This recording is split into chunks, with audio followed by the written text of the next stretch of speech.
Hello everyone, this is Chrism, and I'd like to invite you to another conversation about your Kundalini awakening process. In this conversation, I would like to discuss the idea of being naked in nature. Because we're on YouTube and not everybody is comfortable or familiar with the idea of being unclothed outside of the bedroom or the bathroom, I would like to offer the idea that we are not born with clothes on. Okay, we are only given that instruction as we age and as we mature in life. With Kundalini, there's a special understanding and a sensation that it is good to be without artificial body coverings within a natural environment. And in many of my teachings, I have suggested that people do this, and I still suggest that people do this. As you look around right now, you can see that this would be a beautiful, beautiful place to be naked in nature. Now, the big caveat in the teachings that I give people would be, don't be seen by others. Let me repeat that. Do not be seen by others.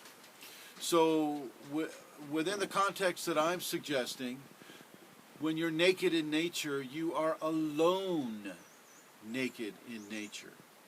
And if you have to be with other people, let it be with other Kundalini awakened people who are there for a similar reason, or a close loved one or family, type of situation. There's a specific level of balancing that occurs when a person is nude in the natural environment. And I strongly suggest that this will help a person within Kundalini syndrome, within people who are experiencing definitive blockages that are societal based or programming based. The one thing that I do want to give you a little bit of a heads up about with regards to this practice is to look at the libido and make sure that doesn't become the reason for coming into nature in the natural state. So don't let that be the reason, although the libido will be stimulated. Just let that go. Let this be as a meditation that is that of a moving meditation. It's a new scenario for most people in the Western environments to be without clothing in the natural environment. It's an amazing freedom that we do not have on a daily basis, and so I would suggest that the Kundalini awakening person partake of this. The other scenario is we are natural that way. We are natural, and we're not talking about looks or style opinions, or are you too fat, are you too skinny, are you too this, are you too that. These are of the ego. And so this practice also frees up those considerations about how we look or how we think others will judge us based upon how we look. So it frees you up of those ego concerns, which gets that portion of the ego out of your process, at least for that amount of time. The more you do it, the more those issues are taken out of your process. The other situation is within the varying degrees of temperature. For instance, I used to do this when I was living in Yosemite Valley, and I would wait till 3 o'clock in the morning in the most white out of blizzard conditions. The snow was falling so fast, the wind was howling so fast, the temperatures were below freezing, and I just loved it.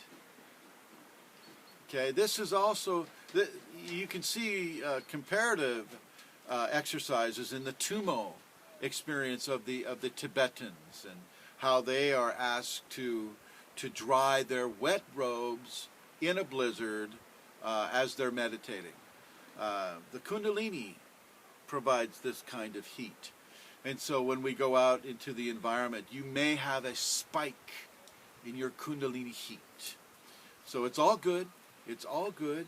Remember some of the conditions that I placed with it, and then move, within that environment.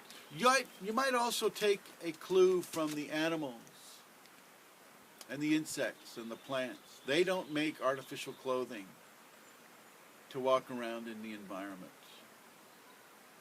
Our simian relatives do not have artificial clothing to walk around in the environment. So just kind of take a clue from nature, which is of the sacred feminine, which is of the sacred Shakti, which is of that 50% of our Kundalini awakening process. Thank you for watching.